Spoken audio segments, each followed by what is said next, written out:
Hi friends, welcome to my channel Easy 85 with Arshia and welcome to the first episode. I'm a star.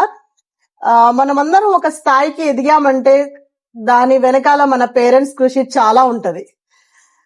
మనం role models obvious గా role models వాళ్ళు వీళ్ళు అంటాం.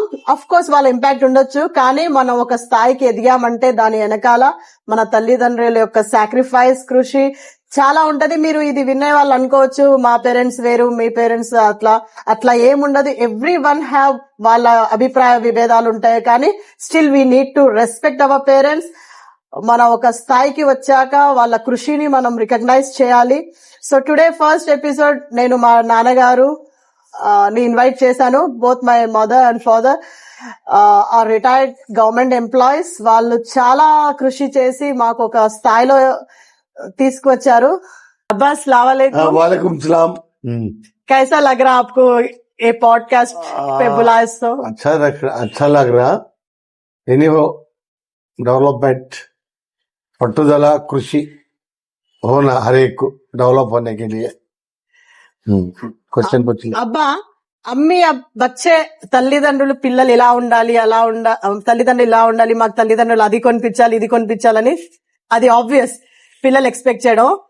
తల్లిదండ్రులు ఏం ఆశిస్తారు పిల్లల నుంచి? పిల్లల నుండి ఆశిస్తారంటే ఈ రోజుల్లో అయితే కష్టం. నేను మీ క్వశ్చన్ ఆన్సర్ చెప్తా. పబ్లిక్ సర్వీస్ కమిషన్ గ్రూప్ లో ఐఏఎస్ పాస్ అయింది ఒక అమ్మాయి. 4 months జాబ్ వచ్చి అప్పుడే ఆమె 4 నెలల నుంచే డబ్బు సంపాదించడం మొదలు పెట్టింది. తర్వాత ఇది యూపీలో జరిగింది. ఆమె మీద అవినీతి నిరోధక శాఖ రైడ్ చేసి ఆమె బ్యాగులో మొత్తం 4 లక్షల రూపాయలు పట్టుకున్నారు.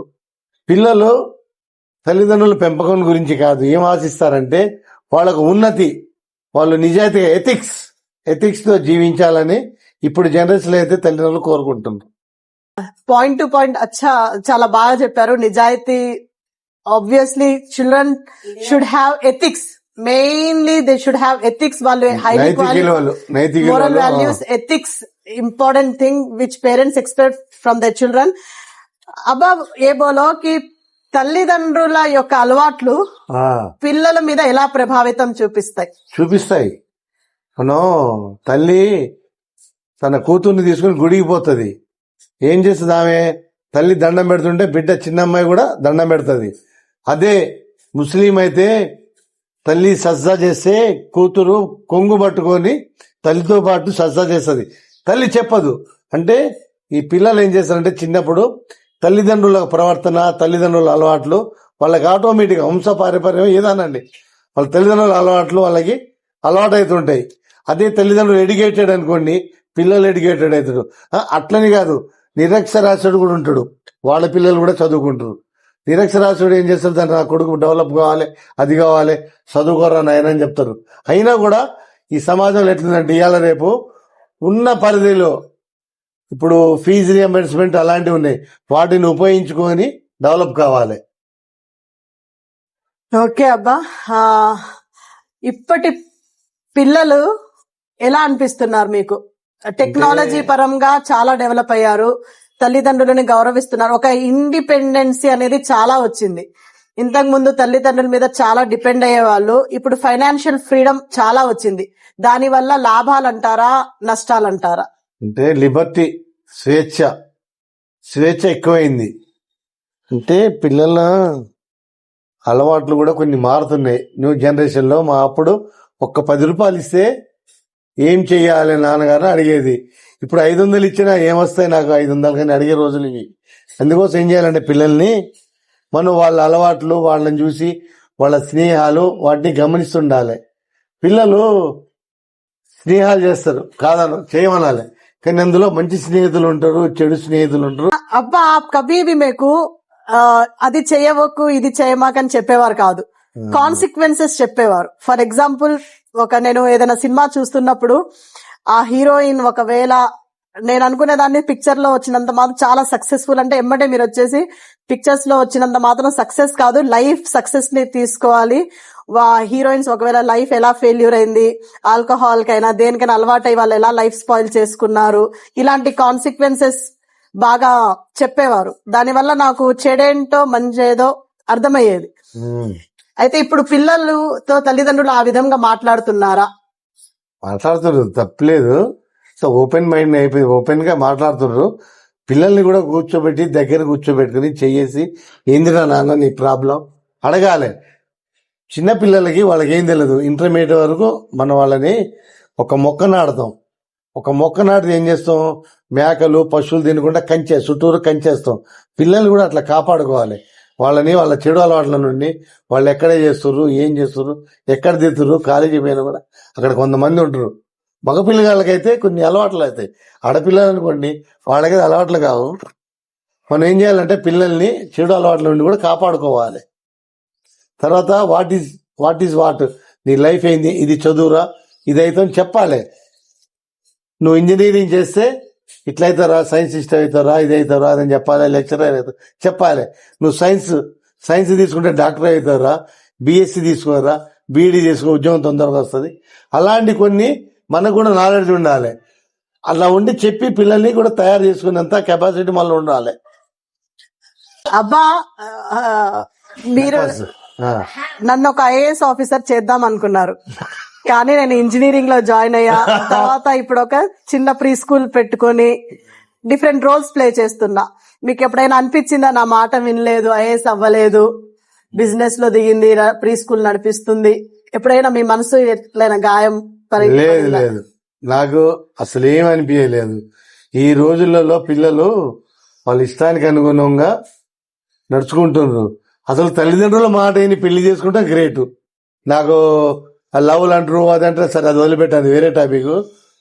పిల్లల గురించి మనం ఏం చేస్తున్నాం అంటే వాళ్ళని మన బలవంతాలు వాళ్ళ మీద రుద్దకుండా నువ్వు ఏమవుతావురా, ఏం చదువుకుంటావురా మనం అడుగుతున్నాం. అడిగి వాళ్ళకి ఇష్టానుసారంగా నడుచుకునేటట్టు మనం కూడా ప్రవర్తించాలి. అంతేగాని లేదు నువ్వు అది కావాల్సిందే, నువ్వు ఇది కావాల్సిందే అని ఏం చేయను. మన ఇష్టాన్ని వాళ్ళ మీద రుద్దే ప్రయత్నం అయితే చెయ్యొద్దు. ఇప్పుడు ఆడపిల్లలు మెయిన్ గా నేను ఒకటి ఏం అబ్జర్వ్ చేశానంటే, ఇప్పుడు పిల్లలకి తల్లిదండ్రులు ఫస్ట్ లో పెళ్లి చేయడానికి తొందరపడేవారు. ఇప్పుడు పిల్లలు సంపాదించి వాళ్ళ కాళ్ళ మీద వాళ్ళు నిలబడ్డాకే పెళ్లి చేసుకుంటామని చెప్తున్నారు.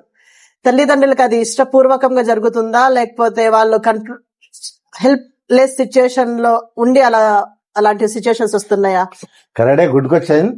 కాదన్నాను. పిల్లలు లేట్, అమ్మాయిలే చాలా జాగ్రత్త తీసుకుంటారు. ఒకసారి వాళ్ళు ఏం చేస్తుండ్రు, ఇంట్లో తాతయ్య నాయనమ్మ ఉండి అరే నా మనవరాలు పెళ్లి చేయరా, నేను చూసి చచ్చిపోతారా అని ఈ తల్లిదండ్రులు ఏం చేస్తారంటే తొందర పెడుతున్నారు.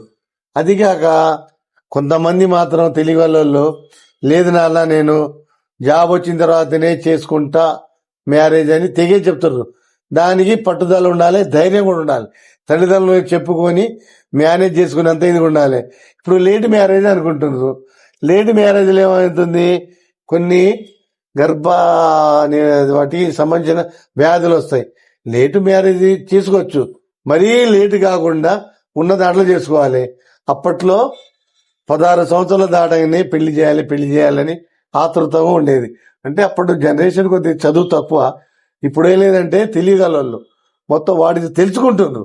ఏం చదవాలి, ఏం చేయాలి, ఎక్కడ చేయాలి, ఎట్లా కాంపిటేటివ్ ఎగ్జామ్లలో పాల్గొనాలి, ఎట్లా ఉద్యోగం సంపాదించాలని తెలియజేట్లు వచ్చింది ఇప్పుడు. అంటే లేట్ మ్యారేజ్ అయితే నా దృష్టిలో అయితే మంచిది కాదు. ఇప్పుడు తల్లిదండ్రులు ఒక 4-5 పిల్లల్లో ఒకళ్ళని ఒక ప్రత్యేక శ్రద్ధ ఇష్టపడటం జరుగుతుంది. అది అబ్బాయి అవడం వల్లనా, లేకపోతే వాళ్ళ ప్రవర్తన రెస్పెక్ట్ ని బట్టి ఆ ప్రేమ వాళ్ళ హృదయంలో స్థానం సంపాదిస్తారా పిల్లలు? అయితే ఇవాళ రేపు అంతా కుటుంబ నియంత్రణ 1-2 చాలనుకుంటుండు. మా ఫ్రెండ్ ఒక్క అమ్మాయితో నా ఆపరేషన్ చేయించుకుంటాడు. మరి కొంతమంది ఉన్నారు 4-5 కూడా చేయగలుగుతారు అంటుంటారు. అయితే వాళ్ళ స్తోమతను బట్టి కూడా మనం ఈ రోజు ఆలోచించాలి. అయితే అమ్మాయి అబ్బాయి ఆ తేడా మాత్రం చూపించొద్దు. అమ్మాయి అంటే ఏంటంటే, అమ్మాయి వల్ల ఇంకొక ప్రాబ్లం ఒకటి చెప్తాను నేను. అమ్మాయిని చదివించాలి, చెయ్యాలి, అదనంగా కట్నం లేకపోతే వాడు ఎవడో వస్తాడు ఏదో అని అట్లా భయపడతారు. ఎందుకోసం అమ్మాయి గురించి భయం ఉంటది. కానీ ఈ రోజుల్లో అమ్మాయి అబ్బాయి తేడా అయితే లేదు, బోత్ ఆర్ ఈక్వల్. చదివేయండి, పిల్లల్ని మంచిగా చదివేయాలి, చెయ్యాలి. అమ్మాయి అబ్బాయి తేడా ఉందండి, ఉన్నది 1-2. వాళ్ళిద్దరు ఉన్నది మొత్తం వాళ్ళది అన్నట్టు వాళ్ళకి చెప్పండి, వాళ్ళని ఇది చేయండి, వాళ్ళని డెవలప్ చేయండి, వాళ్ళ కాళ్ళ మీద వాళ్ళు నిలబడేటట్టు చేయండి. అమ్మాయి అబ్బాయి తేడా అయితే లేదు నాకు తెలిసిన నా దృష్టిలో. Okay, thank you Abbas, thank you so much for spending time with me. నా కోసం మీరు ఇక్కడ కూర్చున్నారు, ఈ స్థాయికి నన్ను తీసుకొచ్చారు. Thank you so much.